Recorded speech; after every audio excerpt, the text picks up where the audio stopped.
j'aime le fait qu'indépendamment de combien le diable essaye, il ne peut pas me faire avoir une mauvaise attitude. Il peut essayer, il peut faire des problèmes, il peut venir à moi de différentes façons, mais si je choisis d'avoir une bonne attitude, il ne peut pas me faire avoir une mauvaise, et il ne peut pas vous faire cela non plus. Vous savez, quelque chose qui m'est sur le cœur très puissamment cette année, que vous pouvez appliquer dans à peu près tout domaine de votre vie, ça semble juste sortir de moi tout le temps. Alors, j'ai pensé que peut-être ce sera juste un thème vraiment puissant pour moi cette année, et c'est qu'il y a deux types de gens dans le monde. Il y a des gens qui font les choses exprès, et il y a des gens qui sont plutôt passifs, à des degrés variés, et il y a des gens qui sont juste presque totalement passifs, et la vie pour eux est juste un cauchemar. Mais les personnes passives veulent que de bonnes choses leur arrivent, mais ils ne feront rien et attendront de voir si elles arrivent. Elles ne font pas nécessairement ce qu'elles doivent faire pour que ça arrive. Elles souhaitent « j'aurais aimé avoir ceci ou avoir cela ». Elles regardent d'autres personnes qui ont ce qu'elles auraient aimé avoir, mais elles ne veulent pas faire ce que d'autres ont fait pour arriver là. Les personnes passives doivent toujours attendre d'avoir envie. Elles attendent un sentiment, ou de penser que c'est le moment, ou que tous leurs amis le fassent, ou que ce soit plus facile. Les personnes passives ne finissent jamais avec le meilleur de quoi que ce soit. Elles finissent toujours par s'en sortir et elles blâment souvent les autres. Elles blâment tout le monde parce que la vie a été difficile pour elles. Mais après, il y a des gens qui sont des personnes résolues. Et je veux vraiment voir plus de gens comme ça. Vous savez, j'espère que je n'ai pas l'air d'un discréé cette année, mais j'ai continuellement ceci sur le cœur, que les gens doivent apprendre, que vous étudiez ceci, et puis vous le faites exprès. Vous ne le faites pas parce que vous le ressentez, ou vous le voulez, ou les groupes que vous fréquentez le veulent, ou vous pensez que c'est une bonne idée. Vous le faites parce que c'est juste. Et vous croyez que si vous faites ce qui est juste avec une bonne attitude du cœur, vous obtiendrez ultimement un bon résultat. Résolu ou passif? Eh bien, ce week-end, je veux vous parler de la puissance de l'attitude. Savez-vous que l'attitude change tout? Une bonne attitude peut vous donner une vie supérieure et une mauvaise attitude vous donnera toujours une vie inférieure. Amen. Dans Éphésiens 4, 22 à 24, voici quelques versets que j'aime vraiment. Le verset 22 dit « Débarrassez-vous de votre ancienne manière de vivre, débarrassez-vous de votre nature ancienne non renouvelée, celle de l'homme que vous étiez autrefois et qui se corrompait en suivant des désirs trompeurs qui proviennent de la délusion. » Donc il dit « Arrêtez d'agir comme vous agissiez avant d'être sauvés. » Vous savez que même si nous sommes sauvés et nous avons une nouvelle nature, nous pouvons aller prendre cette vieille nature de l'armoire et nous en vêtir si c'est ce que nous voulons faire. Alors vous devez la garder morte. Elle est morte, mais vous devez lui rappeler qu'elle est morte. Débarrassez-vous de votre ancienne nature. Et dépassons le verset 23 pour un moment. Et le verset 24 dit « Et revêtez-vous de la nouvelle nature, l'homme régénéré, créé conformément à la pensée de Dieu pour être juste et saint. » Donc arrêtez d'agir comme vous agissiez avant et commencez à agir comme il faut. C'est très simple. Eh bien, comment puis-je faire cela? Verset 23 est le lien. C'est le lien de la vie ancienne à la vie nouvelle. Et soyez constamment, dites tous constamment. Maintenant, vous voyez, les gens passifs n'aiment pas beaucoup ce constamment. Et soyez constamment renouvelés quant à votre esprit et votre intelligence. Ayez une nouvelle attitude mentale et spirituelle. Y a-t-il quelqu'un ici qui a eu une mauvaise attitude aujourd'hui? Le reste d'entre vous a besoin de délivrance ou... Écoutez, je ne me souviens pas exactement, mais je sais que j'ai eu au moins 7 ou 8 fois aujourd'hui où j'ai dû rapidement, résolument choisir d'arranger mon attitude. Donc, peu importe depuis quand vous êtes sauvé, ou combien vous priez chaque matin, vous aurez l'opportunité de devoir décider si vous voulez être résolu ou passif, si vous allez avec ce que vous ressentez. Il y a des choses qui me sont arrivées, pas même de grandes choses, mais de petites choses qui m'ont fait me sentir mal. Ce soir, j'ai dû essayer 7 fois pour mettre mes lentilles dans les yeux. Et je n'ai pas aimé ça. Et puis j'ai sorti ma bombe de lac et la canette ne marchait pas. C'est une de ces canettes où vous pressez et ça fuit et j'étais sur la route, je n'ai pas ma laque à cheveux, mes lentilles ne marchent pas, j'enseigne sur l'attitude. Allez. Et vous voyez, la personne qui est déterminée de garder une bonne attitude, ça ne veut pas dire qu'elle a envie d'avoir une bonne attitude. Ça ne veut même pas dire qu'avoir une bonne attitude semble nécessairement être juste. Mais elle le fait parce qu'elle sait au fond de son cœur que la parole est vraie et que si nous faisons les choses de la façon dont Dieu nous dit de les faire, nous aurons ce que Dieu dit que nous pouvons avoir. Mais il n'y a pas de raccourci. Je dis toujours qu'il n'y a pas de percée éclair. Vous pouvez tout obtenir dans ce monde au volant. La nourriture drive-in, les photos drive-in, n'importe quoi drive-in, nettoyage drive-in, mais vous ne pouvez pas avoir de percée drive-in. La seule façon de l'obtenir est en passant par. Il n'y a pas de maturité spirituelle éclair. Ça vient par le long chemin. Nous voyageons très souvent et j'ai découvert ceci à propos des avions et je trouve que c'est intéressant. L'avion a un instrument appelé l'indicateur d'assiette. J'aurais pensé qu'il y aurait un indicateur d'altitude, mais c'est un indicateur d'assiette et il montre la position de l'avion par rapport à l'horizon. L'horizon représente la normale ou la moyenne. Quand l'avion monte, il est dit qu'il a l'assiette encabrée. Quand il plonge, il est dit qu'il descend en piqué. Donc, si l'horizon représente une vie normale et moyenne, si nous maintenons une attitude avec le nez haussé, nous grimperons toujours dans la vie. Mais si nous avons une attitude avec le nez baissé, alors nous aurons toujours un peu moins que la moyenne, un peu moins que le meilleur que nous aurions pu avoir et que ce que nous voulons. Je vous dis la vérité, je ne pense pas avec toutes les prédications que nous avons écoutées à propos de choses comme ça, que nous comprenons la puissance de notre attitude. Ce qu'elle peut faire pour nous si elle est bonne et ce qu'elle peut nous faire si elle est mauvaise. Je pense beaucoup à Joseph parce que il est passé par des choses vraiment difficiles et injustes, et pourtant il paraissait simplement avoir une attitude géniale. Je veux dire, il commence parce qu'il a un rêve, ses frères le vendent comme esclave, et il est jeté dans une fosse.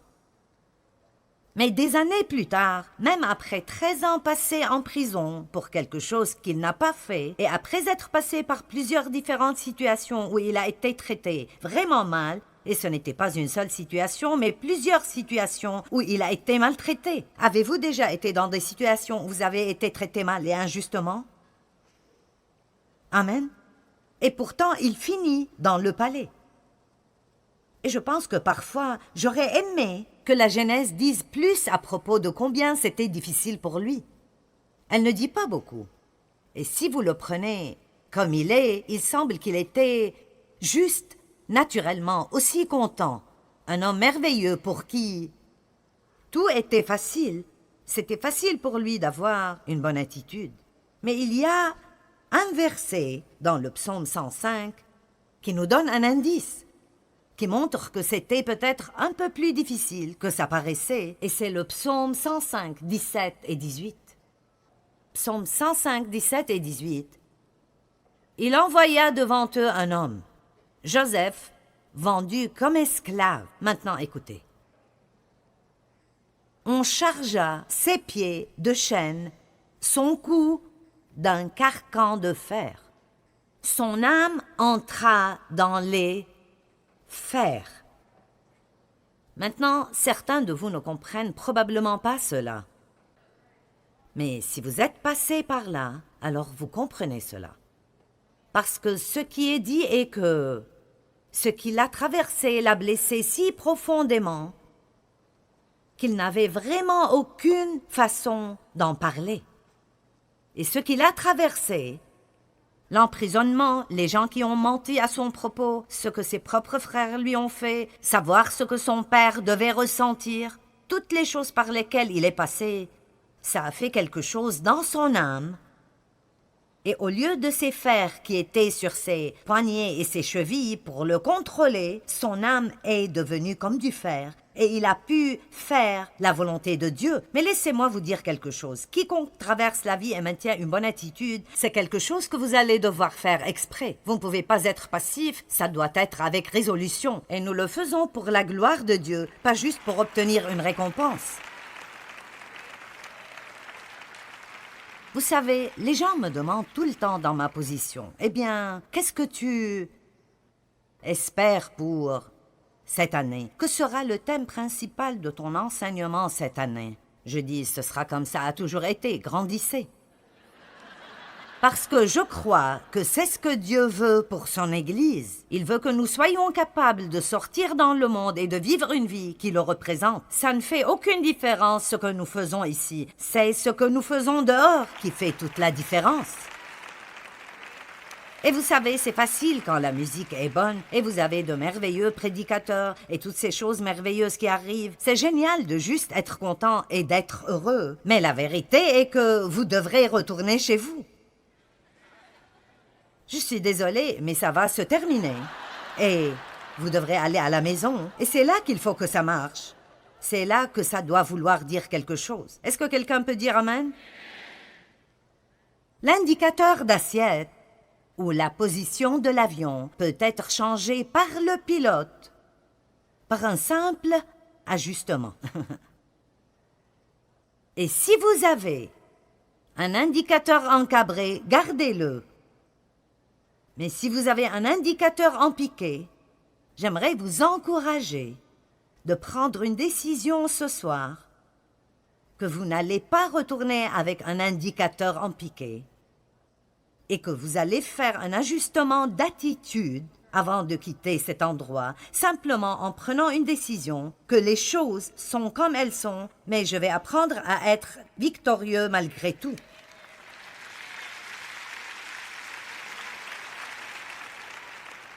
J'aime le fait que Dieu nous a donné le choix libre.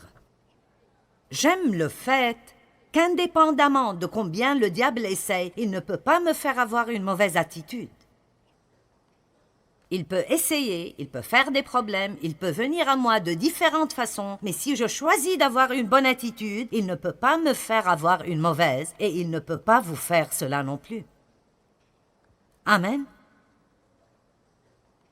Et bien sûr, il doit y avoir des gens qui pensent « Eh bien oui, c'est facile pour toi de le dire, tu ne sais pas par quoi je passe. » Eh bien, je ne sais pas par quoi vous passez, mais je sais qu'il y a probablement plus de gens ici ce soir qui passent par des moments très difficiles que ceux qui disent que tout va pour le mieux. Je connais les choses que j'ai traversées dans le passé et je me sens comme Joseph. Ça fait tellement mal que mon âme a été mise au fer. Et ça a fait de moi une femme de Dieu, puissante, en commençant par avoir été abusée sexuellement par mon père quand j'étais enfant. Et je regarde vers toutes ces choses maintenant, et ces choses que je voyais comme mes ennemis sont devenues mes meilleurs amis, parce que les choses par lesquelles Dieu m'a fait passer ont fait de moi ce que je suis aujourd'hui, et elles m'ont rendu capable d'aider plus de gens. Alors, au lieu d'être amers quand nous avons des problèmes, ne les laissons pas nous rendre amers. Je ne dis pas qu'ils sont bons, je ne dis pas qu'ils sont amusants. Je pense que Joseph est probablement passé par des temps très difficiles. On dirait en quelque sorte que quand Daniel était dans la fosse aux lions, il n'était pas nerveux du tout. On dirait qu'il a juste pris une pierre et s'est couché et a dormi toute la nuit. Je sens qu'il devait y avoir un peu de tremblement et un peu de nervosité là dans la fosse aux lions. Nous devons être déterminés d'être ce que Dieu veut que nous soyons. Vous comprenez ce que je dis quand je parle de la différence entre une personne résolue et une personne passive? Et parfois, nous ne voulons pas être résolus. J'ai enseigné un message cette année et je le ferai pour la télé. Il s'appelle « Quand votre « Lève-toi et va » se lève et s'en va ». Et quand votre « Lève-toi et va » se lève et s'en va, vous devez vous lever et d'aller le récupérer. Vous ne pouvez pas être passif et juste attendre d'avoir envie de faire ce qui est juste. Viktor Frankl, quand il était dans un camp de concentration en Allemagne, a dit « La dernière partie de la liberté humaine est celle que personne ne peut voler, et c'est de choisir notre attitude dans n'importe quel ensemble de circonstances. » Donc cet homme est dans un...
de concentration et ils étaient traités incroyablement mal. Et il a dit, il y a une chose que Hitler ne peut pas me prendre et c'est mon choix de maintenir une bonne attitude. C'est merveilleux, n'est-ce pas? C'est absolument merveilleux. Une attitude est notre pensée appliquée extérieurement. Et vous savez, une attitude est quelque chose que vous ne pouvez juste pas cacher. Vous savez cela? Elle apparaîtra sur votre visage. Elle apparaîtra dans votre langage corporel.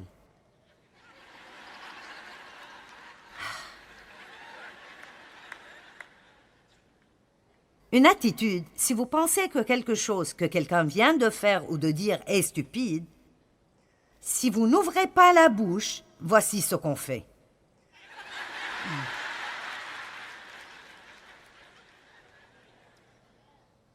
Je sais que si Dave fait quelque chose que je n'aime pas, je ferai... Et que dire de quand vous...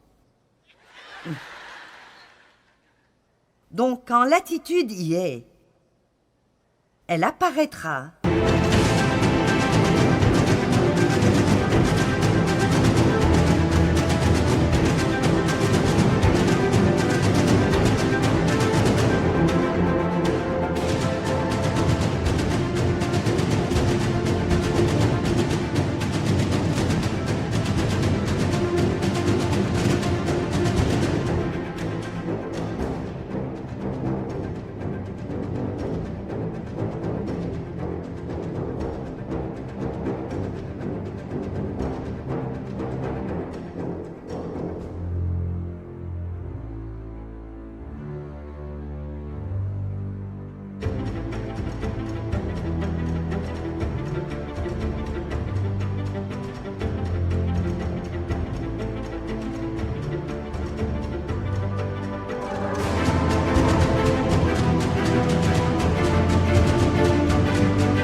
Sur votre visage, dans votre langage corporel. Même si nous disons les bonnes paroles, le ton de la voix sera faux.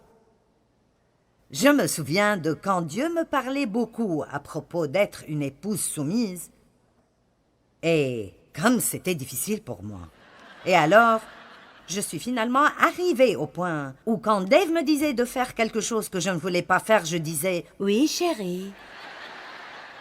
Maintenant, combien d'entre vous comprenez qu'avec ce « oui, chérie », je disais en fait « Eh bien, je le ferai », mais je n'aime pas du tout cela. Dans la Genèse chapitre 4, Versets 5 à 7, nous voyons la situation de Caïn et Abel, et je veux vous montrer quelque chose à propos de cela.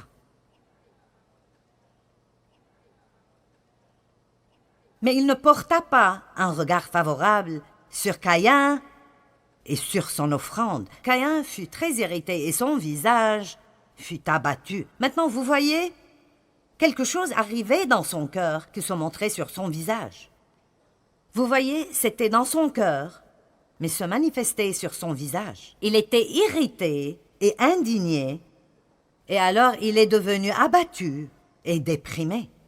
Je me demande combien de personnes déprimées il y a dans le monde qui, si elles étaient vraiment honnêtes envers elles-mêmes, c'est parce qu'elles sont irritées ou amères ou rancunières. Et ce n'est peut-être pas toujours le cas. Il y a des choses physiques, il y a des choses émotionnelles qui peuvent causer la dépression, mais beaucoup de cela n'est pas quelque chose qui doit être traité médicalement, c'est quelque chose qui doit être confronté.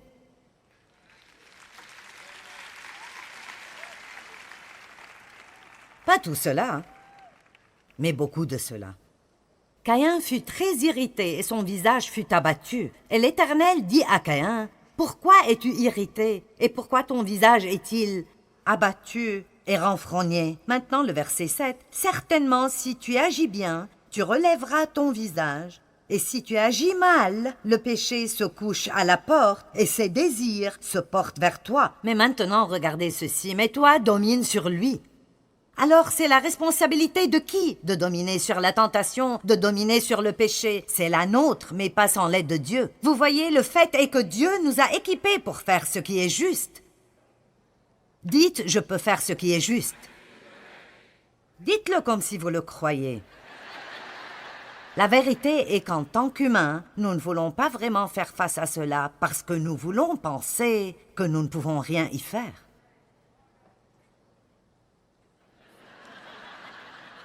Est-ce qu'on s'amuse? 2 personnes s'amusent. Ça ne fait rien, je m'amuse. Maintenant, ma fille me disait de ma petite fille que son père, mon gendre, lui a dit de faire quelque chose la semaine dernière. Et elle est en fait vraiment beaucoup comme moi. Sauf que j'ai... Vous savez, 70 ans de raffinement. Elle a 12 ans maintenant, donc elle est comme la Joyce Meyer, non brisée, non crucifiée. Et elle me ressemble même vraiment beaucoup. Elle s'appelle Emily. Donc, son père lui a dit de faire son lit et elle a dit non. Alors, ils ont eu cette dispute.